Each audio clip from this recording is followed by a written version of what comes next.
Hi everyone, welcome back to another video. So this is going to be the closing of my series on the Classical Sicilian, talking about the variations.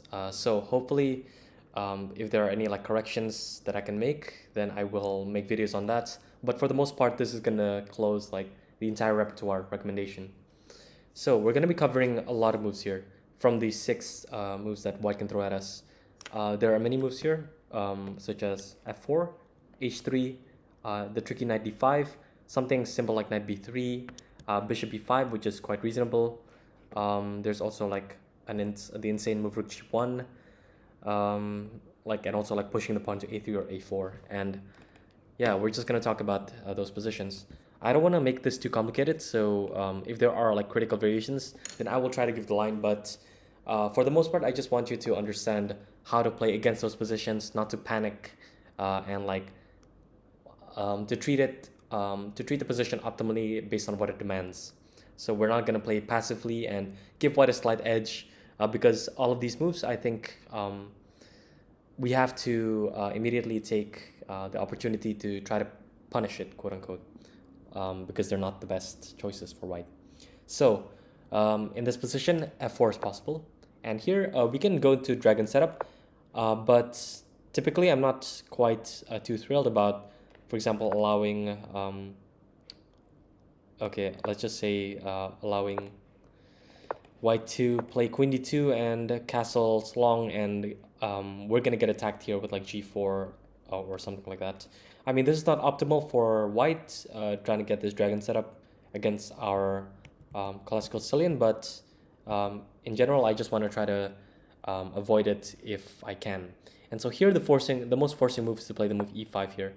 If knight takes c6 happens and b takes c6 and f takes e5, white thinks that they're being clever. If we take back, they're just going to trade the queens, and our king is not going to have any castling rights.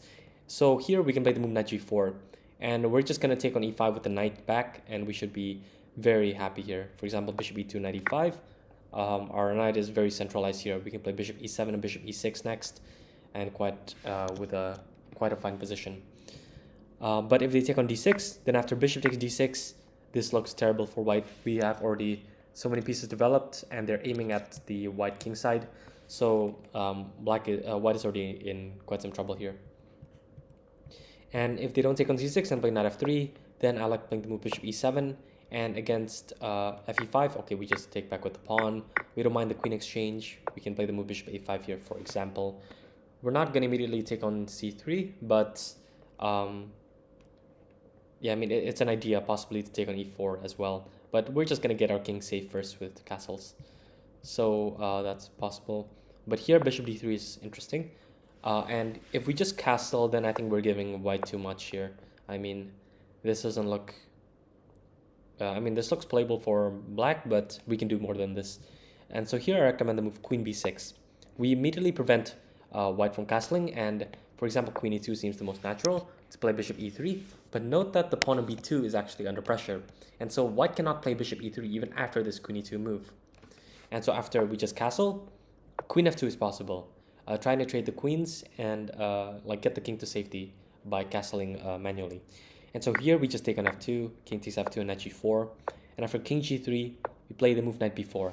And we're going to stamp off this bishop eventually, if it's provoked with a3.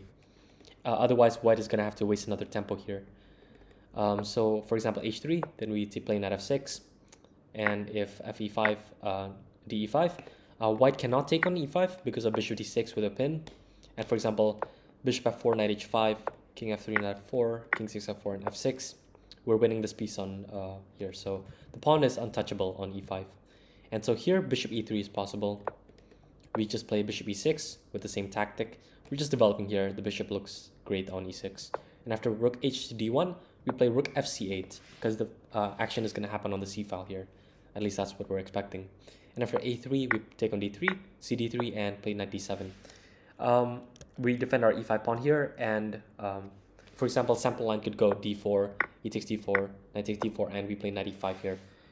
We can give back the bishop pair, but in that situation, we're gonna have just gonna stick our knight on c4, and we're gonna be very happy there. So I already like black's position there. And I think that covers this line with queen e2. And one interesting move that I've played against in a blitz game is this move king e2, which looks just totally insane. But the point is that white actually has a hidden threat of queen g1 here. So if we play knight g4, then queen g1 happens, and suddenly white is completely fine here. We just wasted a move with knight g4, and the king is actually going to be fine on e2 once we trade the queens. I mean, if we trade the queens. So here after king e2, then we play castles, just very simple chess. After bishop e3, we can actually take on b2. So queen d2, we take on f4, bishop takes f4, and queen b6. And we're basically up a pawn here. For example, bishop e3, queen c7. We're up a pawn here. We're going to play bishop e6 next, prepare d5 at some point. Yeah, or like stick a knight on e5 and make use of the c4 square. This looks very, very nice for black. It's already almost -3. And so the next variation here is the move h3. And this move is quite slow. So in the Najdorf, this is called the Adams attack. But in here, I don't think it has a name. Here we should respond in the same way as the Najdorf with the move e5. And if they play something like knight b3, we play bishop e6, and we're gonna get in d5 very quickly here, and it's quite hard for white to counter that. And so here knight 66 is possible. After bc6, bishop c4. We just develop with bishop e7, castles, castles, queen e2, and now we can challenge the bishop on c4 with bishop e6.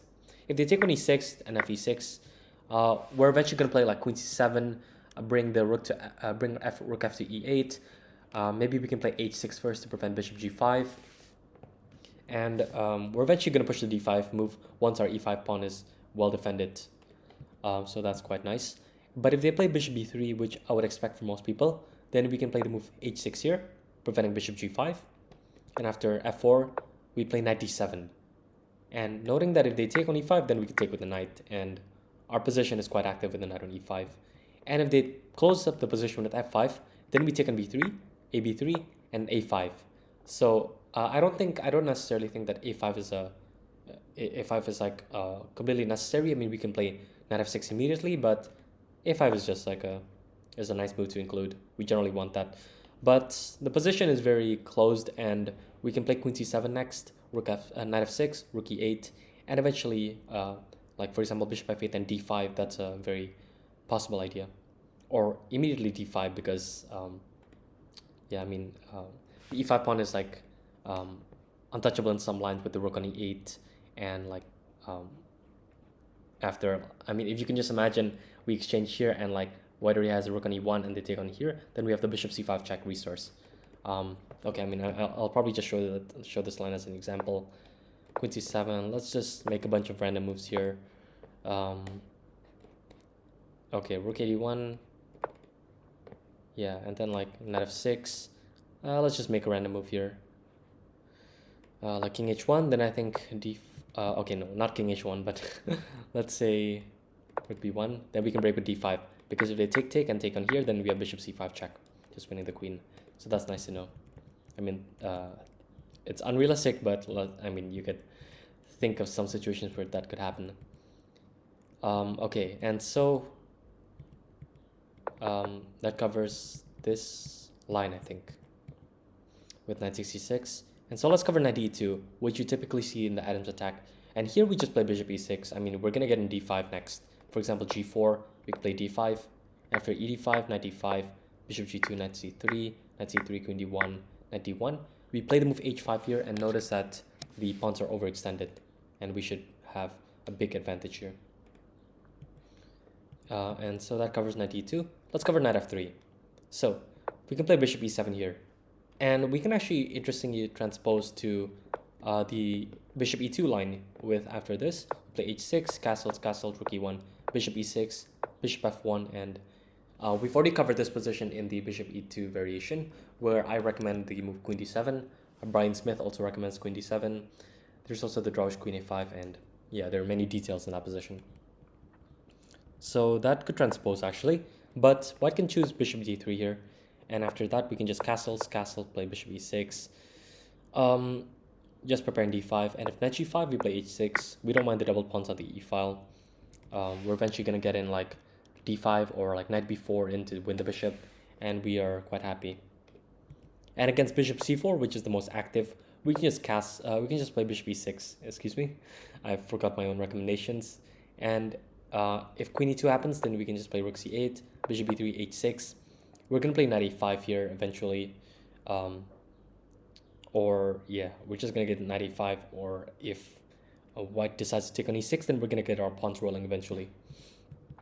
And if they take on e6, then f e6. We're definitely gonna get in d5 once we prepare it by defending the e-pawn and etc. And against bishop e3, we just play h6, castles, and we're gonna get a knight a5 with the same sort of situation there. So that, I think, covers the h3 variation. Apologies if I'm moving quite fast because there are so many variations here to cover, and I don't want to overload you with like variations.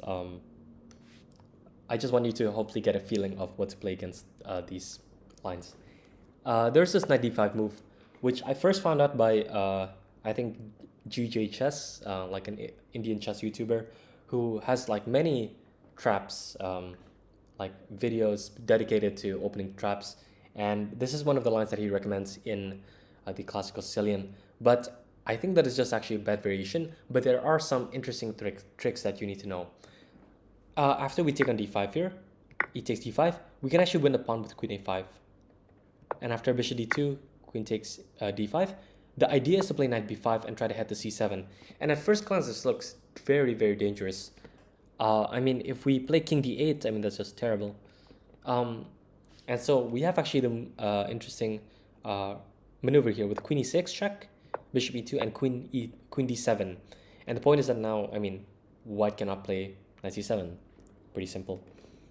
But white is going to try to prevent us from like pushing a6 b5 immediately with the move c4.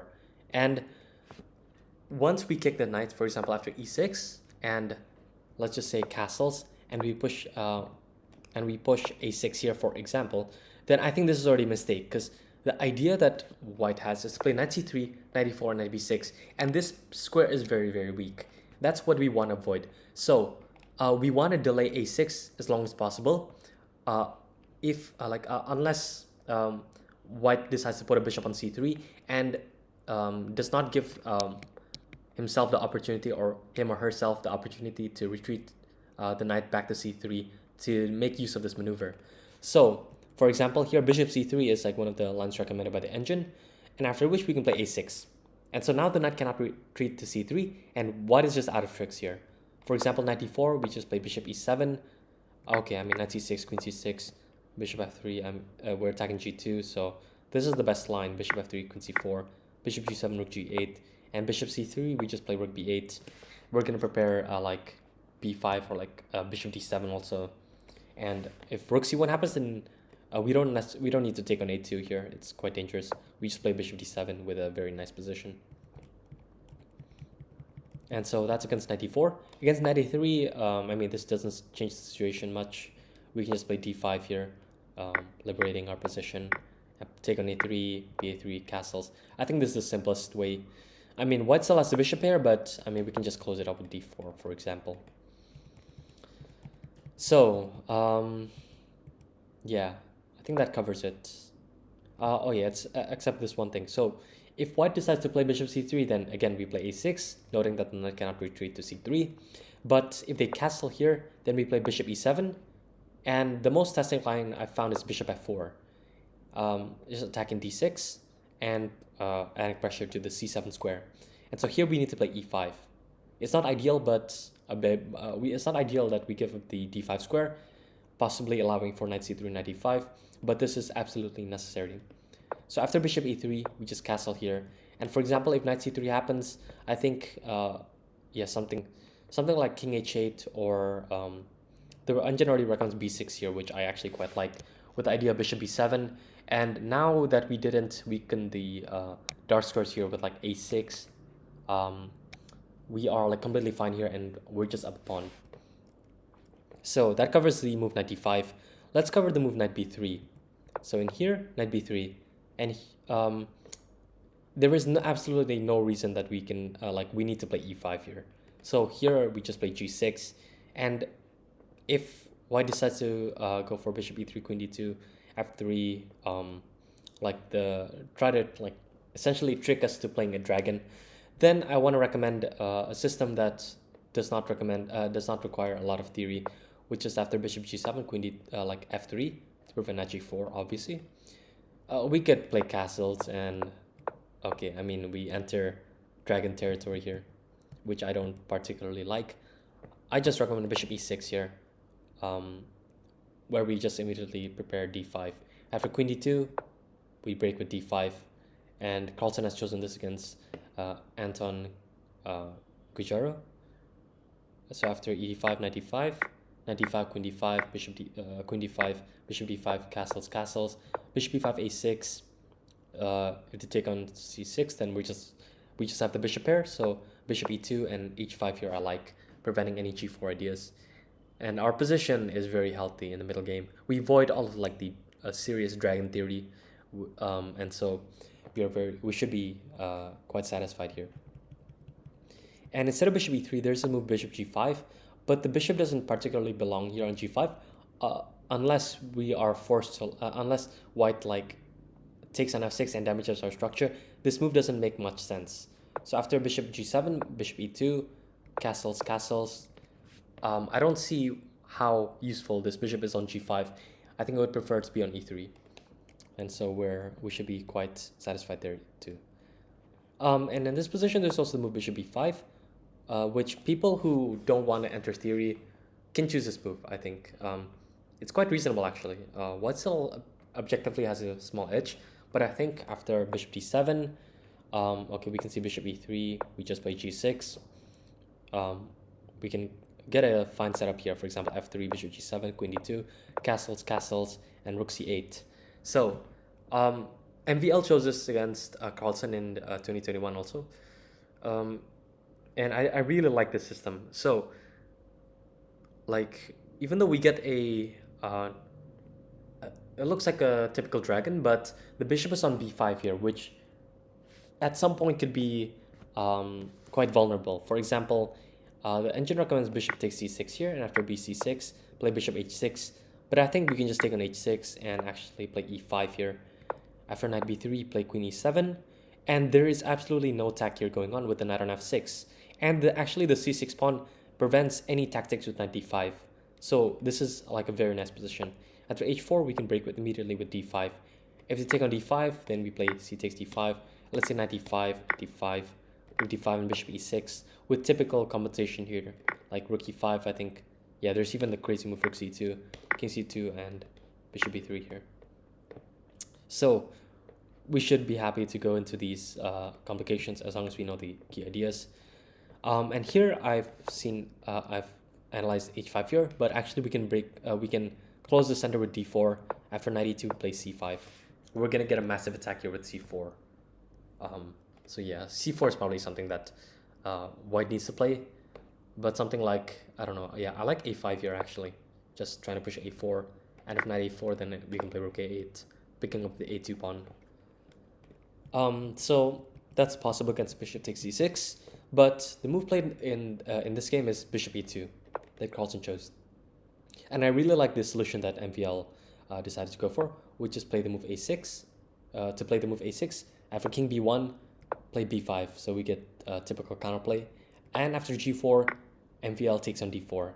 The point is that after the bishop takes on d4, which is forced, we can play e5 here, and we're gonna get a lot of initiative after bishop e3 and b4. And knight d5 is forced because there are no other squares for the knight. After knight takes d5, e takes d5 was chosen in the game, but queen takes d5 here, we can actually put bishop e6, queen takes d6, and queen a5. The engine already recommends a crazy move like rook d5 here, after which we can just like, yeah, play queen c7 or something. Win the exchange, but here b3 is possible, but we can play rook c2, which is pretty cool idea. King c2 just leads to mate after queen a2, so you can look at the, I mean, you can just follow this line, and this leads to mate. Yep, so that's possible, but after rook takes c2, there's queen a6. We can take on a2 with the rook, and in this endgame, we're just better. We have the open A file, b3 is weak. Very nice position. And here ed5 was chosen in the game, but I think, yes, e4 was chosen by MVL. I also like to move f5 here. So after bishop a6, I think bishop a6, yeah, rook a8, we get the open A file. Bishop b7, yeah, I guess rook b8, bishop c6. Can win the pawn back at least, so it looks quite healthy. So that's something nice to know with this knight takes d4 idea. And yeah, that basically covers it all, right? Yeah, okay. I mean, this one simply castles, then we play g6. I mean, we play bishop g7, castles, a6, b5, and I mean, once we play a6, then the bishop is hit with the tempo, so that favors us quite a bit. And the next one in the chapter of nonsense 6 moves. Okay, knight takes c6 is no good. bc6 and like bishop c4, e6. We just play bishop e7, castles, and play d5 next. I don't see any problems. And if white decides to play e5, then I mean, this is no problemo at all. I think king e8 here is quite good. I faced f4 before, but we just take on f4 here, and I think, yeah, something simple like e6 should be fine. Castles and bishop e7. Yeah, we castle next, or yeah, one of those ideas. There is no knight d5 jumps here or knight b5 jumps, so we should be quite happy. And let's see, knight e2, play g6, h4, bishop g7, knight f4, h5. Close down the counterplay on the king side here. We have a great bishop on g7 eventually. And let's see, against a4, we play g6 again. I don't see the purpose of a4 actually, so let's just stop there. I don't want to recommend the move e5 here because white can actually transpose to the Sveshnikov after knight db5, a6, knight a3, and bishop e6. This is like mainline Sveshnikov stuff. So like bishop g5, bishop e7. This kind of thing is not something that I am familiar with or want to go for. So just remember, just play g6, play fine position there. And against rook g1, which I faced like many times against this one FM on chess.com, this Russian FM, he chooses this against like every Sicilian, I think, or at least almost every Sicilian. And I've done a bit of analysis here, and after g6, the advantage is not that clear at first. I mean, the advantage for black, because black should be slightly better here after the move g4, which is the idea. The problem for black is that we're eventually going to get a structure where white gets in g5 and f4, which looks quite dangerous after f5 comes, but just know that the complications slightly favor us. So we should not be afraid of this rook g1 and g4 move. Just play bishop g7 calmly, and if g5 happens, then we take on e4. There's this tactic, knight c6, knight c3. Both queens are hanging. Let's say knight d8, knight d1, knight f7. Rook f8 is a nice move. And the best move is either bishop b5 or king takes d1, but something like knight takes d6 and desperado can be met with e d6, king d1, and rook f2. We are significantly better here. Bishop f5 is going to come. The h2 pawn is hanging already. This looks amazing. And so don't be afraid of g5 because there's knight e4 tactic. And if knight b3 happens, then we play the move h5 here. So this is important. After g5, play knight d7. And it gets f4. This looks very dangerous. Like, white is going to get an f5 anyways. But note that there is not an immediate way to put pressure on the g6 pawn after, let's say, fg6, fg6. So our position is quite healthy here. After castles f5, we play the move b5 here. So there are many moves that give black advantage, but I really like this b5 move because it's like both knight takes b5 and bishop takes b5 are just bad. Let's say knight takes b5, then we play rook b8, knight c3, and rook b4. We're just threatening bishop c3 and rook takes e4. After queen e2, we just play knight c5, knight takes c5, dc5, and and knight e5, for example. Then we can get a tempo with knight e4, queen g2, and we can sack the exchange here because white's king is still in the center, and we're gonna get a lot of activity here. For example, knight takes b4, c4, and okay, this is just bad. Like ef5, queen b6 here with bishop takes f5 and knight takes e2, knight takes c2 threats. But after bishop d3, we play queen c7 here, and we prepare the move bishop b7, and we also put pressure on the c2 pawn. So for example, e takes f5, we play bishop b7, and next move we're gonna get a knight f3 to win back the exchange. Sample line is queen g3, we play bishop e5, avoiding the queen trade, queen h3, knight f3, king f1, knight takes g1, king f1, and bishop b4. And bishop e3 has to be played, and we can just trade there and stick our queen on c6.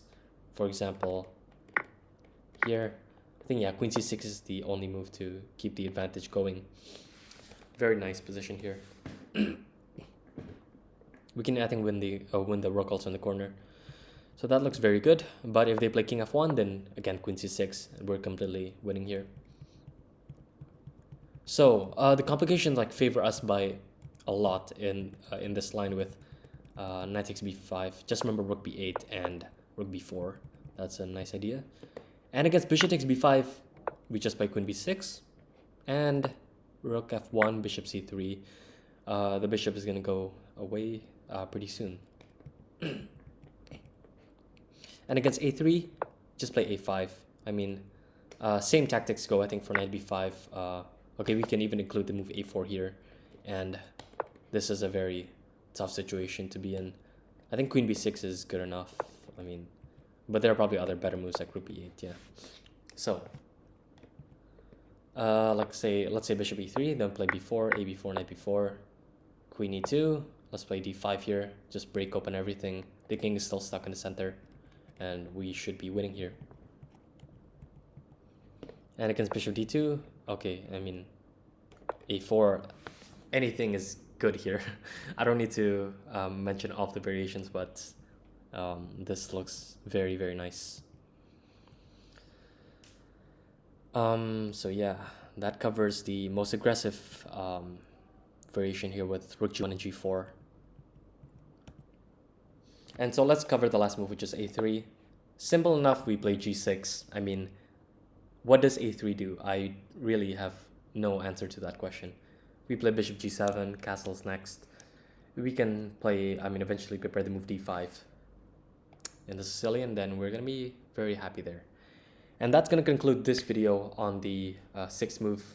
Every sixth move that white can throw at us besides the main lines.